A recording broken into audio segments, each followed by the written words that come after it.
Glasovi svetov.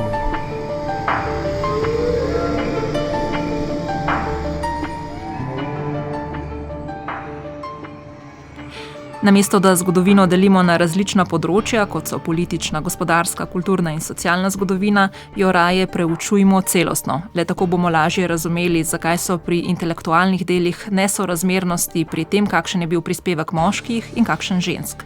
Zgodovinarka dr. Manca Garenko se v svojem projektu, imenovanem Vila 1991 in ki ga izvaja na Univerzi na Dunaju, ukvarja s tem, kako so bile številne ženske spregledane ravno zaradi raziskovalne omejenosti, ko se pri intelektualni zgodovini ni upoštevalo zgodovine dela.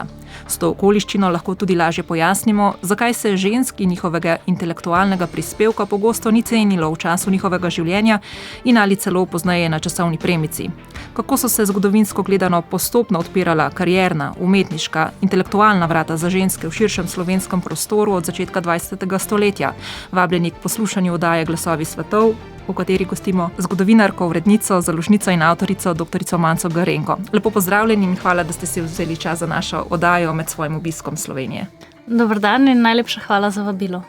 Torej, v raziskavi Vila 1991 se sicer geografsko omejujete na Jugoslavijo med letoma 1919 in 1991, preučujete torej umetniško in intelektualno delo žensk, ampak pojdimo zdaj na izhodišče. Raziskovanje zgodovine se je zaradi lažjega preučevanja razdelilo na področja, kot smo že omenili, a s tem se je, in to je vaša teza, naredila škoda številnim intelektualnim delom, predvsem žensk. Ničkolikokrat ste dobili odgovor kakšnih preučevalcev zgodovine, da žensk v obravnavani situaciji preprosto ni bilo, in ko ste jih vprašali, zakaj ne, ste ugotovili, da si tega vprašanja nikoli niso zastavili, kaj ne?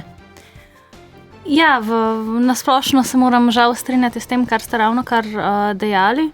Predvsem se mi zdi pomembno izpostaviti pri tem, da ko delimo zgodovino na različne, recimo temu, kategorije, se pravi kulturno, gospodarsko, socialno, diplomatsko, politično in tako naprej. Seveda, žal, velikokrat drugače ne gre.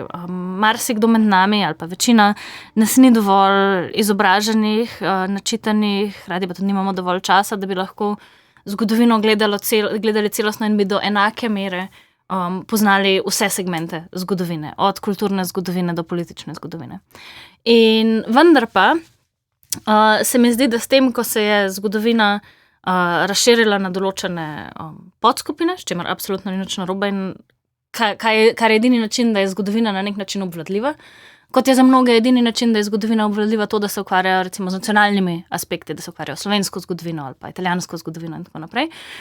Vendar pa se s tem zgodi, da dostikrat nekatere marginalizirane družbene skupine izpadejo iz pregleda. Tako bomo velikokrat ugotovili, da so ženske zastopane, ko govorimo o socialni zgodovini, niso pa nujno zastopane, ko govorimo o gospodarski zgodovini. Pa vendar sta ta dva pojma do neke mere povezana. Tako da, kar se jaz trudim pri tem projektu pokazati, so načini, kako je v bistvu, če se ukvarjamo z zgodovino dela, in če se ukvarjamo z intelektualno zgodovino, moramo med njima iskati tudi presek. Kajti bistvo intelektualne zgodovine je, da se ukvarja z dosežki. Intelektualna zgodovina je neka poddisciplina, ki je zelo elitistična, ki se ukvarja z umetniškimi deli, ki se ukvarja s političnimi pamfleti, ki se ukvarja tako imenovano z vrhunci človeštva. In do tega vrhunca je pa treba priti. In ne samo biti dovolj dober, da prideš do tja, ampak tudi zgodovina te mora do tja prepustiti. In ko v obzir pri intelektualni zgodovini vzamemo zgodovino dela in se ozremo na pogoje dela, ki so jih ljudje imeli, ugotovimo, zakaj intelektualna zgodovina toliko marginaliziranih družbenih skupin izpušča. Tako, če ne naredimo tega preseka, v bistvu pridemo do tega, da naj bi bila zgodovina moških univerzalna zgodovina. Do neke mere, ja, mislim, da čeprav se kolegice in kolegi bi rekla, da v zadnjih letih, da si prizadevajo za to, da bi na zgodovino pogledali bolj celostno in da bi vključevali vanjo vse spole, prihaja še vedno do neenake zastopanosti med spoloma. Se pravi, da iz nekaterih disciplin, poddisciplin zgodovine, ženske povsem izginejo, spet v nekaterih drugih so pa zelo prisotne. Recimo zgodovina žensk je tak primer, kjer se recimo, ali pa zgodovina spolov. Zgodovina spolov se pretežno v večji meri ukvarja z zgodovino žensk, pri čemer pa pozabljamo, da tako kot je biti ženska konstrukt, je biti konstrukt tudi moški. In je recimo zgodovina moškosti v tem področju bistveno manj raziskana in zastopana, čeprav se v zadnjih letih tudi to spreminja. Zdaj to kompleksnost preučevanja lahko ponazorimo tudi s pasažo iz vašega članka o politični in intelektualni zapuščini Angele Piskarnik, prve Slovenke z doktoratom iz naravoslovja na Dunajski univerzi leta 1914. Kako naj merimo življenjske dosežke? S številom objavljenih člankov, kakšen vpliv so imele knjige, učinkovitostjo aktivizma, sposobnostjo izražanja idej, prestižem nazivov ali vrsto nagrad in priznanj, s polnostjo življenja in zmožnostjo vztrajanja, s pogumom, potrebnim za prekinitev tradicij, ki so vnaprej določile naš prostor. Skratka, s takimi vprašanji se tudi vi kot zgodovinarka vprašate, ko poskušate nekaj v kontekst umestiti in priti do nekih izvlečkov. Mislim, da Angela Piskarnik je tukaj zelo dober primer iz več razlogov. Prvi je, da vi ste zdaj rekli, da je bila prva Slovenka z doktoratom iz naravoslovja z Dunajske univerze in velikokrat se reče, Angela Piskarnik je bila prva Slovenka z doktoratom pika, pri čemer pozabimo, da sta predtem vsaj še dve ženski, da sta sestri Jenko v bistvu imeli že doktorate iz naravoslovja naprej. Ampak se mi zdi ravno ta moment tega, da smo pri ženskah ali pri marginaliziranih družbenih skupinah tako obsedeni s tem, kdo je nekaj dosegel prvi. Kot da je to, da je nekdo prvi nekaj dosegel, kot da je to tekmovanje, ki ga merimo na stotinke sekunde. Seveda je to, da nekdo nekaj doseže prvi dosežek, predvsem v smislu tega, da je morala na novo vhoditi pot, da pred sabo ni imela zgledov. In zelo težko si je predstavljati nam mogoče danes, kako je bilo za neko žensko, ki se je rodila v 19. stoletju, si predstavljati biti zdravnica v svetu, kjer ni videla ene same zdravnice, ker je bilo to popolnoma nepredstavljivo. In kjer je najbrž tudi okolje velikokrat dalo vedeti, da kaj takega ne obstaja, da je to znanstvena fantastika. In se mi zdi, da ko govorimo o tem, da je nekdo prvi, da ne smemo toliko razmišljati o tem, da je biti prvi dosežek kot na olimpijadi, ampak da je to dosežek predvsem zato, ker pomeni, da so si te ljudje zmogli zamisliti svet, ki si ga drugi pred njimi niso mogli zamisliti. In da so zato mogoče bili pripravljeni narediti bistveno več, kot bi marsikdo od nas zmogel. Zdaj kot pomembno podlago oziroma osnovo za feministično in socialistično teorijo v Sloveniji in širši regiji navajate delo Angele Vode, Žena v današnji družbi, ampak ste pa tudi dodali, da mnogo analiz ekonomske krize v Jugoslaviji spregleda njeno delo, kot da je relevantno zgolj za študije spola ali pa kulturne študije. To se mi zdi eno od zelo pomembnih aspektov. In sicer, da če se ukvarjamo, jaz sem se deloma ukvarjala z gospodarsko krizo v 30 letih, se pravi, večina jo pozna kot gospodarsko krizo, ki se je začela v Ameriki 29, v Jugoslaviji je prišla recimo približno 2 leti pozneje. In večina študij, ki se ukvarja z s to gospodarsko krizo, je z področja ekonomske zgodovine, gospodarske zgodovine, deloma tudi socialne zgodovine. Ampak neka taka cezura v svet, kot je gospodarska kriza, vpliva na vse pore družbe. In zato je treba gledati ne samo gospodarsko ali pa socialno zgodovino, ampak tudi konec koncev kulturno zgodovino, zgodovino žensk in tako naprej. In kar bi rekla glede Angele Vode je pa to, da je žena v današnji družbi je ključno delo, intelektualno delo 30 let, ki je bilo napisano v Sloveniji. Pri tem ne mislim samo, da je to ključno delo za zgodovino žensk ali pa ključno delo za ženske, ampak mislim, da je to delo na intelektualni ravni, eno od najbolj izpisanih, pametnih, lucidnih in v tistem času politično angažiranih besedil, kar jih je obstajalo. In kar je recimo zanimivo je, da tudi v pregledih slovenske politične misli oziroma politične misli Slovencev, ki jo pripravljajo tuji zgodovinarji ali pa zgodovinarke, se Angela Vode velikokrat pojavi tam kot ena od ključnih mislic. Medtem ko v Sloveniji se pa žal dogaja to, da se z Angelo Vode ukvarjamo večinoma ženske, ki se ukvarjamo tudi z zgodovino spolov.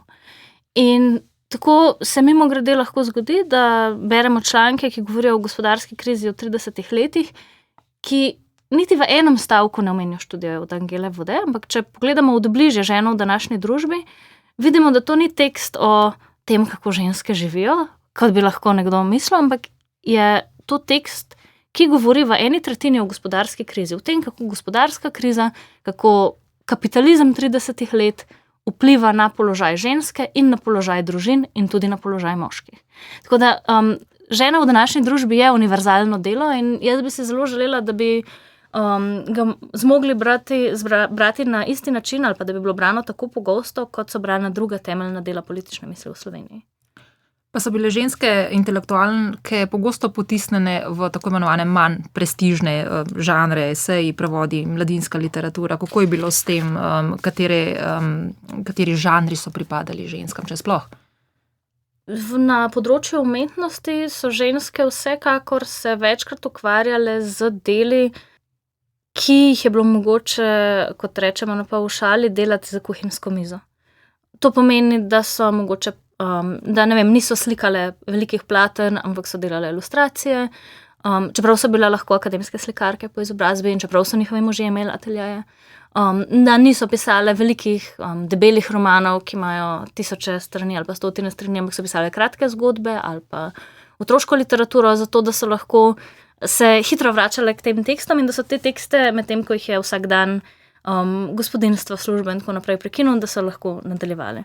Tako da vsekakor se skozi celotno 20. stoletje oziroma vsaj do, 80., 90. let pozna ta delitev na več vredne, v narekovajih, in manj vredne poklice, pri čemer pa to seveda ne pomeni, da ni bilo žensk, ki niso imele zelo velikih literarnih ali pa drugih umetniških opusov, jih bilo pa, kot vemo, žal zelo malo. Ne zato, ker ne bi bile sposobne tega delati, ampak ker njihovi pogoji dela niso dopuščali, da bi to delale. A je tudi morda ta podlaga, po narekovajih podlaga, za to, zakaj obstaja drugačna perspektiva na žensko intelektualno zgodovino, ta mit o ločenih sferah za moške in ženske, torej zasebno domače in potem intelektualno delo? Absolutno. En najbolj trdovratnih zgodovinopisnih tropov ali pa mitov je to, da se vsakdanje življenje ali pa življenje ljudi deli na sfere in ena je zasebna sfera, ena je pa javna sfera. In v javni sferi nastopajo moški, v zasebni sferi pa vse vogale držijo po konci ženske. To je absolutno, kot je feministična teorija pokazala in tudi teorija dela, to je povsem zgrešeno. Recimo, in na tem primeru se vidi tudi, kako je večji del zgodovinopisja dolgo časa bilo ne samo to zgodovina moških, ampak zgodovina srednjega razreda oziroma meščanstva. Kajti, ženske delavskega razreda so vedno hodile v tovarno, zato da je delavska družina lahko preživela, ne samo, da je garal moški in da je ob tem garala tudi ženska, delali so tudi otroci. Torej, javna sfera v smislu tovarne, iti v službo, je vedno obstajala.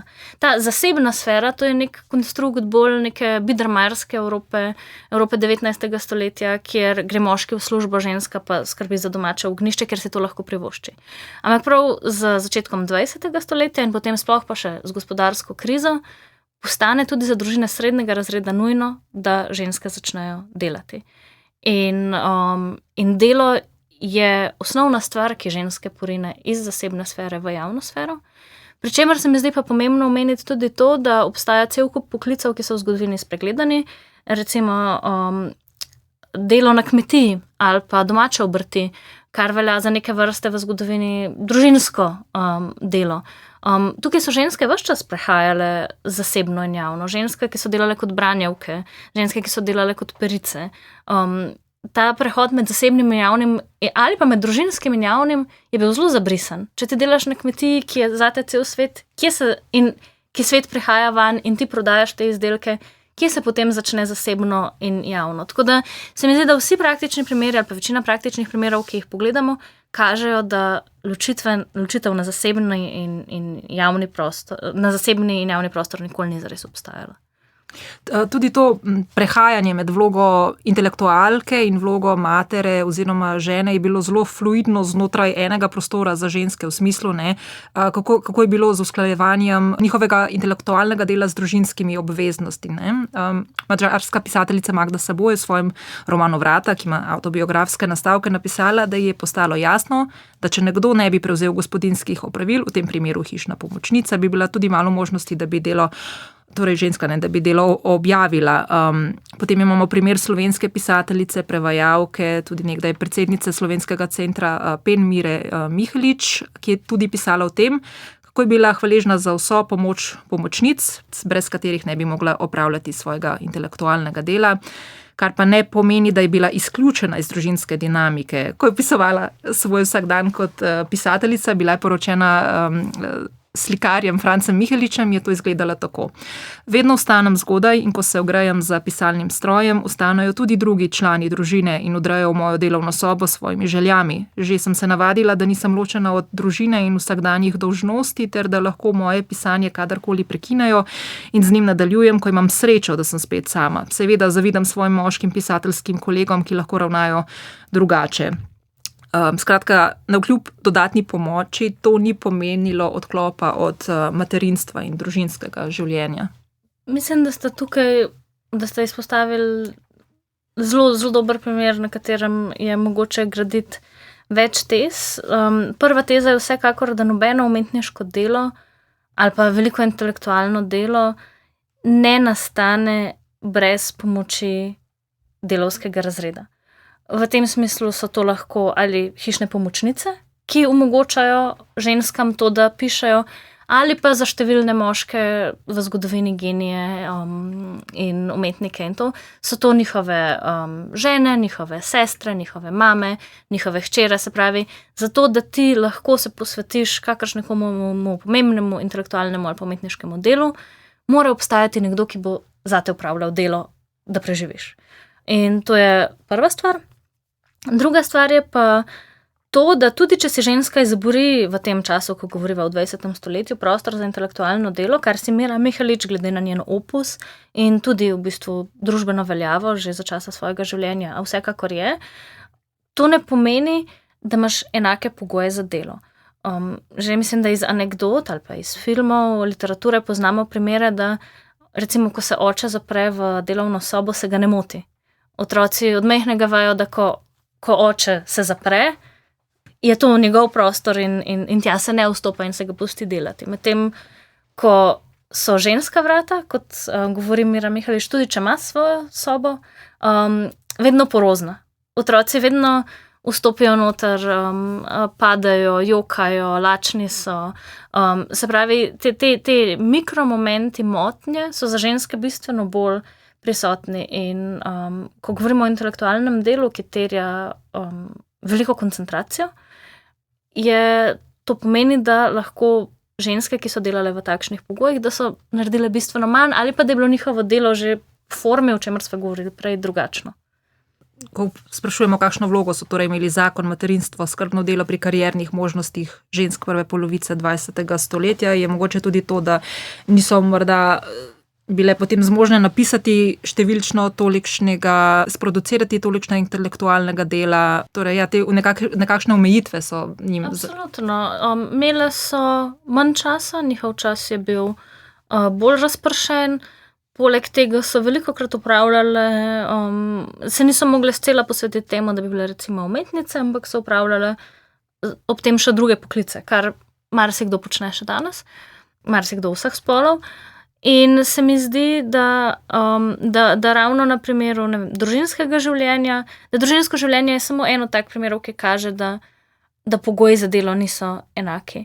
Druga stvar je pa seveda dostop do javnosti. Se pravi, kako javnost v določenem obdobju dojema moške, ženske, koga jemlje resno, kakšen ton glasu jemlje resno, kaj velja za veliko umetnost in kaj ne.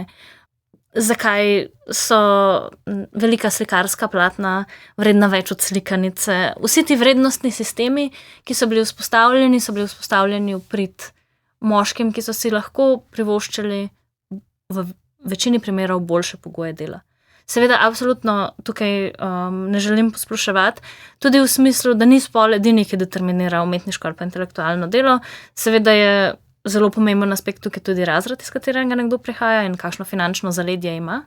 Čeprav, glede na to, da se jaz ukvarjam z področjem in obdobjem nekdanje Jugoslavije, so te razlike nekoliko manjše, zato razred v mojem primeru ne pride nujno toliko v ospredje kot spol. Kako je pa z recepcijo ženskega intelektualnega dela strani občinstva? Torej, so se srečevali s takimi težavami, da ne glede na to, kako kompleksna je bila literatura, ki jo je napisala ženska, se v bistvu, če je bila v svojem pisanju dostopna, so to zamenjevali z banalnostjo. V svojem članku ste tudi napisali, da je to morda tudi eden od razlogov, zakaj Natalija Ginzburg, Elza Morante in številne druge italijanske avtorice njihove generacije niso pozdravile oznake pisateljica. Tudi Ginzburg so leta 1990 vprašali, ali se njeno prijateljstvo z Morante razlikuje od prijateljstva z drugimi pisatelji, ker sta obe ženski, pa je odgovorila: pisateljica je pisateljica oziroma pisatelj je pisatelj, zanimate pisanje ni stvar moških ali žensk. In če ponovno omenimo Miro Mihelič, zavračala je to ločevanje na moško in žensko pisanje. Ne? Literatura je bila lahko zgolj dobra ali slaba, ne pa moška ali ženska. Ali pa, če ste bila v zvezi oba pisatelja, ni bilo nič nenavadnega. Če žena reče, moj mož je pisatelj, mož pa reče, moja žena piše. Ja, mislim, da je za ženske 20. stoletja, sploh za generacijo Morante, Ginzburg, pa tudi Mira Mihelič konec koncev, da je vprašanje spola, da so ga doživljale kot ponižujoče vprašanje. Ponižujoče zato, ker so verjele, da če bodo delale umetnost, ki je dovolj dobra, umetnost, ki je vrhunska, bodo dojemane na enak način kot njihovi kolegi. In mislim, da jih je bilo najbolj strah. Jaz mislim, da tudi one se niso definirale kot, čemur bi danes rekle, feministke, ne zato, ker ne bi živele po teh načelih ali pa ker ne bi načenjale tem, ki so v resnici feministične. One so vse načenjale v svojih delih izrazito feministične teme, ampak iz različnih razlogov. Za Miro Mihelič, zato ker je živela v nekdanji Jugoslaviji, feminizem pomenil nekaj drugega, neko buržoazno ideologijo, medtem ko za Morante in za Ginzburg in za druge pisateljice tega obdobja je bilo pa samo pomembno, da lahko parirajo moškim. In njim se je zdelo, da v trenutku, ko bodo začele preveč govoriti o tem, da so ženske, ali pa se ukvarjati s tem, da so ženske, bo njihova literatura takoj manj vredna. In mislim, da je to v tem, sploh v drugi polovici 20. stoletja, to zelo prisotno, da tukaj vidimo že zametke tega empowermenta, da jaz lahko vse, kar lahko moški, in zraven sfuram še družino, in zraven hodim še v službo, in zraven sem še to. Se pravi, ženska, ki zmore vse. In v resnici nobena od teh pisateljic ni bila nič slabša od njihovih moških kolegov, ampak je pa zgodovina pokazala, da so njihova dela dosegala precej ne manjšega bralstva, ker bralstvo so imele, predvsem ker bralke so velikokrat ženske, ampak niso dosegle tega bralstva, ki je veljalo za prestižno, se pravi moški srednjega razreda. In da se to spreminja šele zdaj, se mi zdi, da v zadnjih letih, ko sta tako Morante kot Ginzburg dobili nove prevode v angleški jezik in tudi v slovenščino konec koncev, na primeru Ginzburg, vidimo, da so jo začeli brati kot kanonične avtorice. V bistvu je moralo meniti precej časa po njihovi smrti, da rečemo, to je kanon. Predtem je bil kanon in one so bile kakovostne avtorice, ampak je bila javna percepcija pa vedno, kot da so malo zunaj kanona, malo jim še zmanjka. In to malo, kar jim zmanjka, je način, kako dojemamo umetnost, ne njihova sama kakovost njihovega dela. Potem lahko tudi na tem mestu omenite, nekaj rečemo tudi o pogostih motivih v pisateljevanju žensk. Ali se ta razlikuje v delih žensk, ki so, če se osredotočimo torej na 20. stoletje, živele v Avstro-Ogorskem cesarstvu ali državi oziroma kraljevini SHS oziroma kraljevini Jugoslaviji ali potem Jugoslaviji? Se pojavljajo razlike?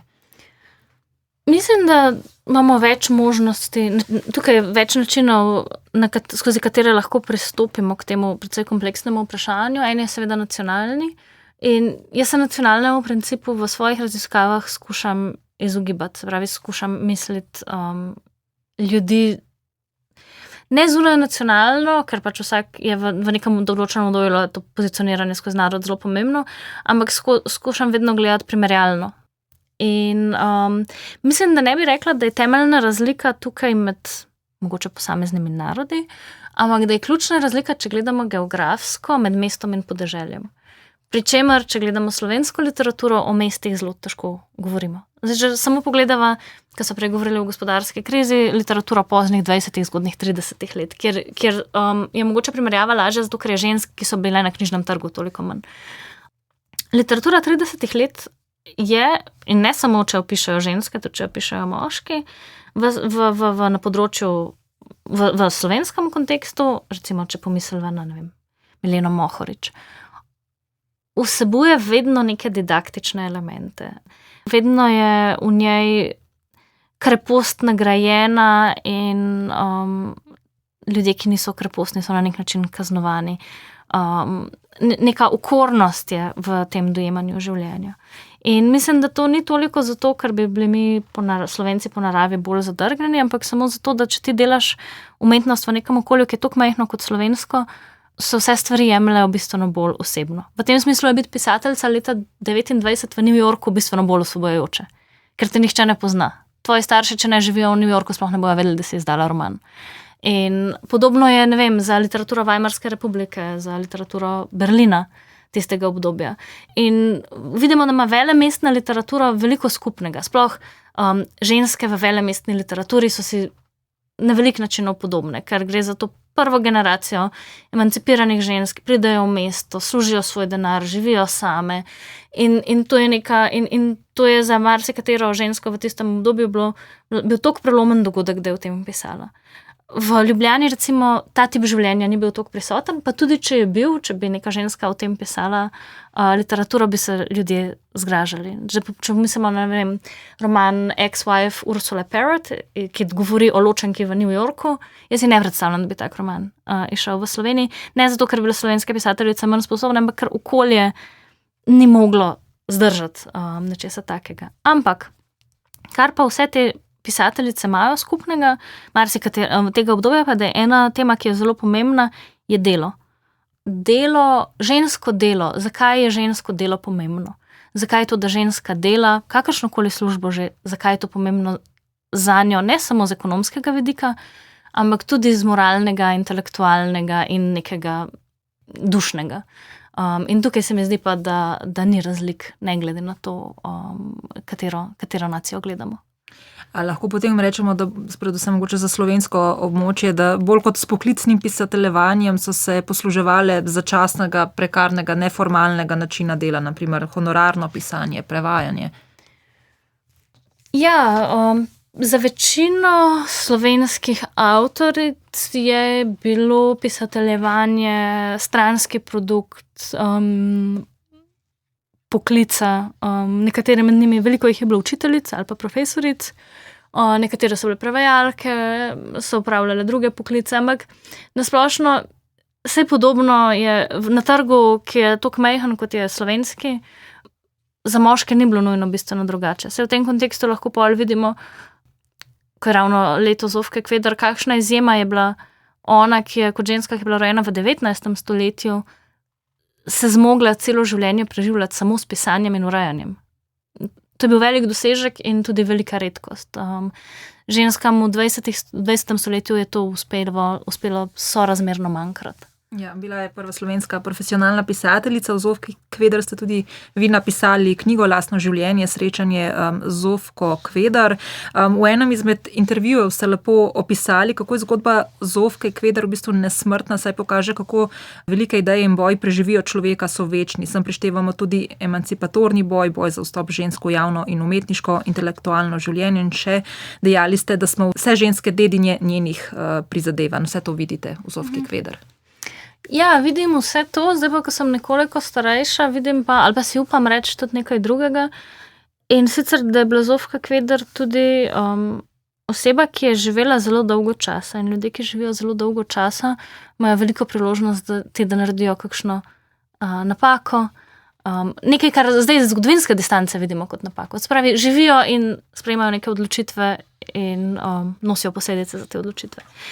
In se mi zdi, da kar se meni zdi pri Zofki Kveder v zadnjem času najbolj zanimivo je njeno zadnje obdobje, se pravi njeno obdobje po prvi svetovni vojni, njeno obdobje v 20 letih, ki na nek način poruši vse, za kar si je prej prizadevala. Začne pisati pod moškim psevdonimom, se pravi, če je na začetku svoje kariere pisala pod ženskim pod psevdonimom, zato, da je sploh lahko pisala. V 20 letih piše pod moškim psevdonimom, mislim, da zato, da bi jo vzeli resno. In to je v bistvu, se mi zdi nek tak, če bi gledali na zgodovino ali pa na posamezno življenje kot nekaj, kar konstantno napreduje, pravi, vedno bolj smo pametni, vedno bolj smo angažirani, vedno bolj smo v stiku s sabo, vedno boljši ljudje smo. Vse, kar rečemo v Zofki Kveder v zgodnem 20. stoletju, v 20 letih nekako pade. Ampak hkrati je pa to obdobje, v katerem je ona povsem politično angažirana. Za kraljevino Jugoslavijo, za dinastijo Karadžordžević, za nacionalno idejo, ki je bila njenim sodobnikom zelo tuja. Vrne se k nekim motivom katolicizma, ki jih predtem ni imela v življenju, oziroma ki jih je celo preopraševala. Skratka, en velik del tega, kar je njen opus bil, se potem v 20 letih preopraša. In mene je to strašno zanimivo. Predvsem mi je zanimivo, kako delamo z kanoničnimi avtorji in avtoricami, za katere se izkaže, da mogoče da so se kdaj zmotili, da mogoče njihova stališča niso bila nujno v redu. Konec koncev je tudi znano, da je bila Zofka Kveder velika antisemitka. Da je imela v čemer pa tudi ni bila edina, ker je, to je zdaj relativizacija, ampak vendarle v tistem času bilo to pogosto. Tako da, to so aspekti, ki me zanimajo. Kaj pa se lahko iz izkušenj Zofke Kveder in drugih intelektualk iz njenega časa ali pa pač 20. stoletja naučimo za razumevanje položaja intelektualk danes?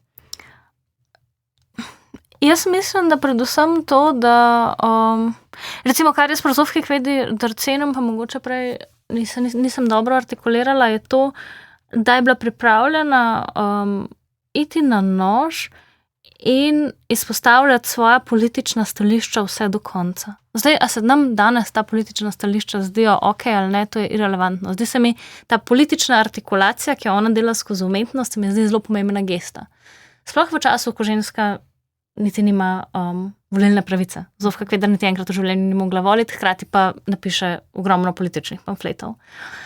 Tako da jaz mislim, da je to ena taka stvar, da si upamo artikulirati in da se ne bojimo tega, da bi se zmotile. Se mi zdi, da smo sploh v času mogoče socialnih omrežij tega, da smo vse skozi nadzorovani na takšne ali pa drugačne načine, da vsi hočemo imeti pravilna mnenja, ki so v redu, ampak meni se mi zdi, da je pomembno, da tudi preigravamo mnenja, da se zmotimo, da se popravimo, mogoče tudi, da kdaj ustrajamo v zmoti, zato, ker je to sestavni del tega, kaj bi človek in tudi kaj je biti zgodovinska figura. In bi si želela, da se v zgodovini tudi, da bi se čedalje bolj ukvarjali s tem, kako se spoprijemati z nekimi deli zgodovine, ki se nam mogoče zdijo problematični, pa ne na moralističen način, pa ne na način obsojanja, ampak samo nek empatičen način, ki si prizadeva za širše razumevanje.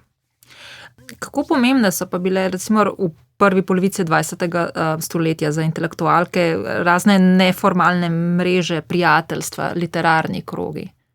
Zelo.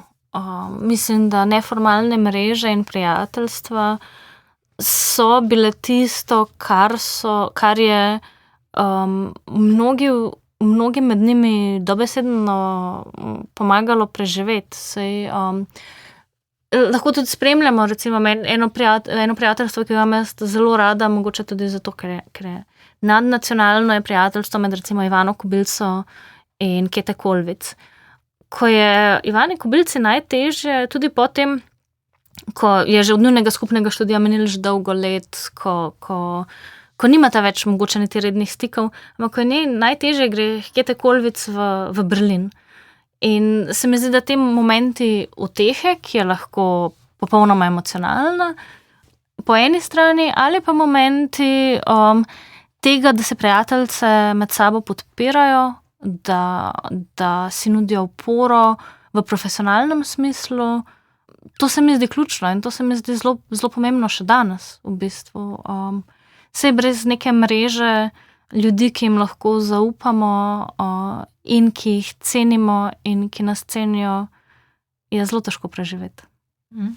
Ko pa govorimo o strategijah, kakšne strategije so ženske uporabljale takrat, da so preživele in ustvarjale v teh okoliščinah? Je to bilo stvar karakterja, je bilo stvar povezovanja z istomislečimi? Mislim, da kombinacija vsega. Mislim, da preživetveni nagon se kaže v zelo različnih oblikah. Če ne vem, se dotakneva Angele Piskarnik, o kateri smo govorili na začetku. Ona je zelo močno sledila temu, kar je mislila, da je prav. Čeprav je vedela, da ji bo kot samski ženski težko, se je hkrati zavedala, da v trenutku, ko bi se poročila, bi bil en del njene svobode ali pa tega, kar je zelo močno ukrnjen in se zato ni odločila. Kakšna druga ženska je pa mogoče lahko vsaj poznaje ustvarjala ravno zato, ker se je dobro poročila. Te strategije preživetja so zelo različne in kar pa mislim, da se kaže velikokrat v umetnosti, je pa to, da zato, da ti lahko delaš dobro umetnost ali pa prepričljivo umetnost, je ključnega pomena predvsem, da si zvesta sebi. Se pravi, da veš, do kje lahko greš in katerih kompromisov ne smeš sprejeti.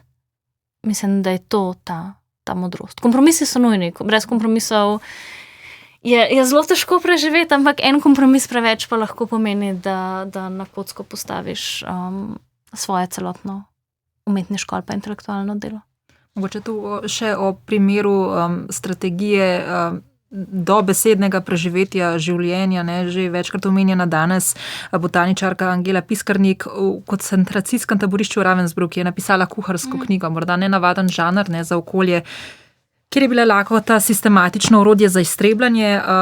V bistvu pa lahko to, kot ste sami povzeli v članku besede ameriškega učenjaka Michaela Berenbauma, to lahko razumemo kot manifestacijo kljubovanja, pri čemer ugotavlja, da je bilo priklic receptov dejanje discipline, ki je od žensk zahtevalo, da zatrejo lakoto in si predstavljajo običajni svet pred koncentracijskimi taborišči. Ja, meni zelo zanimiv žanr zgodovinskih dokumentov obstaja, ki jih ni zelo veliko, ampak nekaj jih pa je. In to so kuharske knjige, ki so jih ženske napisale v koncentracijskih taboriščih. In jaz mislim, da v bistvu je to zelo dober zgodovinski vir, ker vsak dober zgodovinski vir nosi v sebi mnogoterost pomenov. In kar se vidi pri kuharski knjigi, ki jo je v koncentracijskem taborišču Ravensbrück napisala s sojetnicami Angela Piskarnik, je ravno to, da ima izjemno discipliniran Se pravi, da čeprav gre za kuharsko knjigo, ki je napisana v nemogočih pogojih, v pogojih, ki si jih danes mislim, da sploh ne moramo zamisliti, da ona zmore sistematizirati vednost.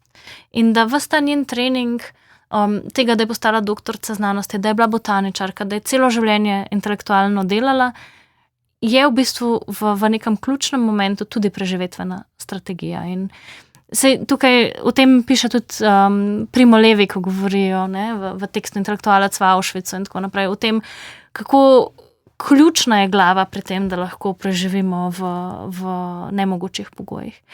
In hkrati se mi zdi pa, da ta kuharska knjiga ne kaže samo na to, da je imela ona izjemen discipliniran ampak to, da je znala okrog sebe v nekem zelo okrutnem času tudi izbrati ženske različnih narodnosti, ki so ji zaupale, ki so bile pripravljene govoriti svoje recepte. Se pravi, da ne gre samo za ta izdelek knjige, ampak gre za grajenje skupnosti v okolju, ki je bilo ustvarjeno za to, da skupnost razbije. Zdaj to, da se velikokrat pravice, ki so na papirju ne prelijajo v realnost, lahko še danes opazujemo, ko govorimo naprimer o enakopravnosti ali pa če omenjamo, čeprav je jugoslovanska ustava iz leta 1946 zagotavljala neko enakopravnost žensk, so v privatnem življenju še vedno ostajale v neenakovrednem položaju, ker nekdo je, kot smo že danes omenili, moral skrbeti za gospodinjstvo in otroke. In partizanka, pisateljica Branka Jurca je v svojem pisateljskem procesu povedala takole: glejte, sem žena, mati, imela sem vsakodnevno službo, bila sem gospodinja, politična delavka, kljub temu pisateljica. Pravim kljub temu, ker se pisanju lahko posvetim šele, ko končam z drugim delom. Torej pišem vmes, ko so gospodinjska dela opravljena, ko je poskrbljeno za družino, ko so sestanki končani, ko kupujem živila, ko poravnam račune z inkansanti, ko gostje odidejo, skratka vmes, kar je v bistvu tudi danes tako. Ja, ena od temeljnih, se mi zdi, notranjih nasproti, kar se tiče emancipacije žensk v socialistični Jugoslaviji, je bilo to, da so bili zakoni velikokrat bolj napredni od ljudi. In to je zelo tipičen primer, ki so ga doživljale predvsem ženske, ki so recimo v partizanih, ki so bile v narodno-osvobodilnem boju in so v partizanih opravljale enako težaško, enako nevarno delo kot njihovi kolegi, njihovi tovariši, in so imele v partizanih občutek, da so enaki. In že takrat v nekaterih dopisovanjih ali potem v spominih zaznamo to, da te ženske takrat govorijo, da jih je strah konca vojne, ko se bo svet vrnil v tirnice, ki so bile prej. Se pravi, ja, danes v hosti sva tovariša in sva enakovredna, ampak pojutrišnja bom pa spet tvoja žena in jaz bom tista, ki bo morala prati perilo. In Vida Tomšič, recimo kot nosilka te neke ideje emancipacije v socialistični Sloveniji, se je tega zelo dobro zavedala. Ona se je zelo dobro zavedala, da dokler imamo družinsko življenje postavljeno kot je, se pravi, da je ženska servis družine, do takrat so zakoni praktično zaman. Vsi napredni zakoni, in zato se je ona tudi prizadevala za to, da bi vse storitve outsourcali, se pravi, da bi vsak blok imel menzo, pralnico in tako naprej, se pravi, da ženska doma, ker je vedela, da v bistvu da bi bilo lažje vzpostaviti en sistem, ki bi vse gospodinjske storitve outsourcal, kot pa, da bi moški prevzeli 50% dela v gospodinjstvu. Ampak hkrati moramo tukaj tudi vedeti, da tudi vsem ženskam ni bilo to všeč. Če si ti celo svoje življenje vzgajana v ta duh, da se tvoja vrednost meri po tem, kako si pridna, kako si čista, kako dober pobrišaš prah, kako čista je tvoja posoda, kako lepo postrižene nohte imajo tvoji otroci, kako. Če ti na vsem lehoma nekdo reče, da ti bo to vzel, kje je tvoja vrednost? Tako da ženske tega poskusa osvoboditve niso nujno videle kot dobrega. Nekatere so se od njega počutile tudi precej ogroženo. No, lahko pogovorimo tudi o zgodovino, seveda lahko opazujemo ambivalenten odnos do žensk, naprimer vloga žensk v slovenskem nacionalnem gibanju 19. stoletja, v primeru v Trstu, veliko deklet je s podeželja prihajalo s trebuhom za kruhom, k bogatim družinam, ki so seveda italijansko ali nemško govorečim, in zdaj so izobražene zavedne Slovenke videle, da se odpira nevarnost, da jih bo torej delo v teh družinah posrkalo. Na to se razvija nek nevaren proces za prihodnost slovenskega naroda, zato so v bistvu načrtno te zavedne Slovenke iskale te punce, da jim bodo poiskale delo kot hišne pomočnice pri, rečemo, slovenskem delodajalcu. Skratka, z drugimi besedami, dokler je obstajala Avstro-Ogrska, ženske so bile absolutno nepogrešljiv del slovenskega nacionalnega projekta. Imamo pa potem situacija, ko se Marica Nadlišek Bartol, mama Vladimirja Bartola, ki je na prvih javnih intelektualk slovenskega rodu, tudi glavna urednica časopisa Slovenka, se poroči. Njen soprog, ki je dobro vedel, s kom se je poročil, pa kar naenkrat ni želel, da še naprej opravlja svoje delo in se mora umakniti z položaja. Imamo zdaj to zelo radikalno dvojnost. Ja, ko danes gledamo na te primere, nas skorda napolnijo z neko jezo ali pa občutkom krivice, ampak za 19. stoletje in zgodnje 20. stoletje je bilo to povsem normalno in družina je od nekdaj bila najbolj nuklearna družina, najbolj konzervativna celica družbe. In tukaj se to kaže na primeru Marice Nadlešek Bartol in pa tudi mnogih drugih žensk, ki so morale svoje delo, ki so morale prenehati s svojim delom, ko so se enkrat poročile. Prej sem omenila Mileno Mohorič, ona ima v njenem romanu, ki je delno precej avtobiografski, Korenova Saša učna doba, je lep primer tega, kako se v 30 letih spoznata dva napredna mlada človeka v Ljubljani, se zaljubita. On je komunist, revolucionar, ona je učiteljica, tudi napredna, in on gre seveda kot mnogi komunisti med vojni v zbor in ona se odloči, da ga bo čakala, seveda, ker ga ljubi. In med tem časom pa ona poučuje in ona, ko se odloča, kaj bi študirala, razmišlja o tem, da bi šla študirati pravo, razmišlja o različnih stvarih, ampak se odloči, da bo učiteljica zato, ker je zanjo to edini način, da je v stiku z ljudmi in da dejansko lahko vpliva na to, kako ljudje živijo. To je, tudi moramo vedeti, da biti učiteljica je še v zgodnjem 20. stoletju pomenil za žensko imeti tudi neko politično moč. In njo potem premeščajo in na koncu je v nekem najbolj odročnem kraju, kjer so ljudje živijo v totalni bedi, revščini, grozljivih razmerah. Ona se trudi tam izboljšati stvari, med tem že pozabi skoraj, da ima tega moža v zaporu. Na vsem lepem se on pojavi, naš revolucionar, in ji reče, jutri boš dala odpoved, greva nazaj v mesto. In naslednji dan gre on k ravnatelju in on v njenem imenu odpove njeno delovno mesto. Se pravi, tudi v najbolj naprednih krogih, kjer se veliko govori o ženski emancipaciji, vidimo zelo praktične primere tega, kako je ženska oropana svojega dela v trenutku, ko pride do neke romantične zveze oziroma obeta družine. Ali imamo pa tudi primer, ko ženska upravlja delo, ki ne odraža njene visoke izobrazbe, ker ji drugega ne preostane. Frances Tele, umetnostni zgodovinar, po njem je poimenovan inštitut. Poročen je bil z Melito Pivec Stele, imela je dvojni doktorat, enega na Sorboni, in ko se je vrnila v Slovenijo, ni dobila mesta na univerzi. Mož je bil seveda tako izvoljen za profesorja na univerzi, njej je pa nuk dovolil, da je upravljala bibliotekarska dela, torej neka dvojnost, ves čas. Brez žensk nas ne bo, naš nacionalni projekt je odvisen od njihovega angažmaja, samo do neke mere, najvišja mesta so rezervirana za moške, ženska pa lahko opravlja službo osnovne šolske učiteljice, tukaj pa ni problema. Ja, ženska lahko upravlja manj prestižna dela. In jaz sem bila zelo presenečena, pred par leti sem slišala zelo veliko starejšega kolega, ki se zakoncev Stele še spomni. Ko smo se ravno pogovarjali o tem, je rekel nekaj v smislu, kaj se vi zdaj pritožujete, sej Melita je bila popolnoma srečna, kot bi bilo takarka. Ona je bila ena zelo fina gospa, se je imela zelo v redu in je bila debata zaključena. Ne? Jaz ne vem, kako se je Melita imela. Meni se samo zdi, da bi mogoče lahko, če bi imela boljše možnosti za napredovanje za delo, da bi lahko naredila več in bila mogoče bolj srečna, mogoče pa tudi ne. Od tega nobena od naju ta hip ne ve.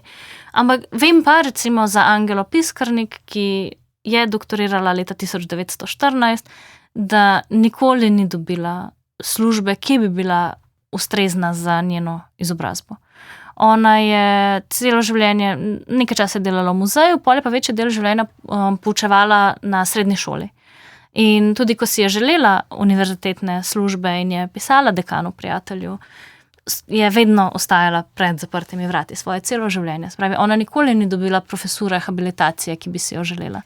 In se mi zdi, da je to tudi eno vprašanje, ki se ga moramo zastaviti, ko govorimo o dosežkih žensk, danes, recimo sploh o Angeli Piskarnik, veliko vemo, je čaščena, se zavedamo njenega pomena za družbo, za naravovarstvo in tako naprej, ampak se moramo znotraj tega vedno vprašati, a pa je ta ženska lahko delala, za kar je bila kvalificirana in kar si je želela delati. In zelo žalostno je, da je velikokrat odgovor ne.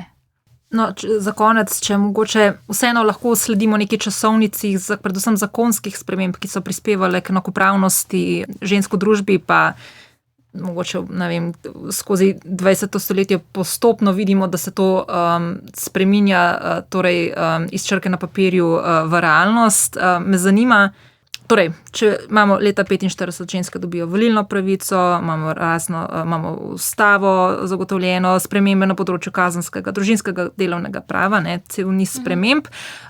Zdaj, na deklarativni ravni je zelo jasno, da sta spola enakopravna, ampak kaj se mora pa v resnici zgoditi, kateri so tisti mejniki v tem družbeno-kulturnem polju, ki pomenijo, da nenadoma se pa danes pojavi generacija, ki pravi, da ne bo ravnala tako kot naš ded.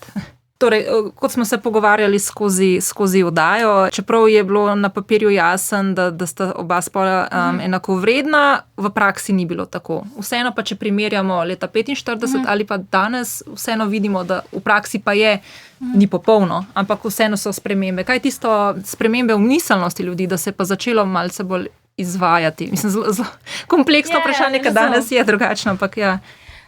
Jaz mislim, in zdaj bom deloma ugibala, in govorila po občutku, ki ga imam kot oseba, ki živi v sodobni družbi, da mlajše generacije, se pravi, če govoriva o današnjih otrocih ali pa o današnjih najstnikih, živijo v času, ki je deklarativno bistveno bolj enakovreden, bistveno bolj enakopraven, bistveno bolj odprt, kot je bil kadarkoli v zgodovini. Ampak hkrati se mi pa zdi, da ta generacija, se mi zdi, da predvsem mogoče mladi fantje, oni so odraščali v svetu, v katerem so videli bistveno manj diskriminacija kot recimo moji vrstniki, njihovi očetje, in imajo mogoče zato občutek, da je nikoli ni bilo. In je zato neka jeza ali na ženske, ali na druge marginalizirane družbene skupine večja. Zato, ker oni so se rodili v svet, v katerem je bilo na videz vse v redu. V katerem se ljudem ne bi bilo treba več boriti na načine, kot so se morali v zgodovini. In se mi zdi, da se potem na vsem lepem te fantje sprašujejo, pa kaj je tem ženskam, da se konstantno pritožujejo, pa zakaj se moramo ukvarjati s temi temami, pa zakaj je to. In se mi zdi, da je tukaj neka čisto osnovna zavedanje zgodovine, in zavedanje tega, kako krhka je neko obdobje miru, ki ga živimo zdaj. Meni se zdi, da mogoče moja generacija je imela še občutek skozi odraščanje, da grejo stvari na boljš, da bo vedno lažje. Ampak potem se pa zbudim in gledam poročila iz Trumpove Amerike in nisem več prepričana, da gre zgodovina na boljš.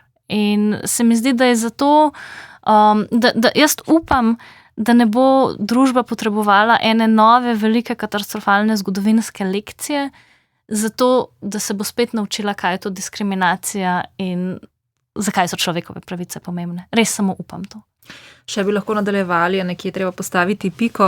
Zgodovinarka, urednica, založnica, avtorica, doktorica Manca Garenko, ki trenutno na Univerzi na Dunaju vodi projekt Vila 1991, s katerim želijo premostiti vrzel med intelektualno zgodovino in zgodovino dela. Hvala, da ste bili gostja oddaje Glasovi svetov. Najlepša hvala vam za vabilo.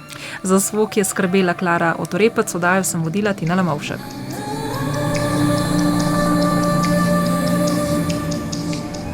Glasovi svetov.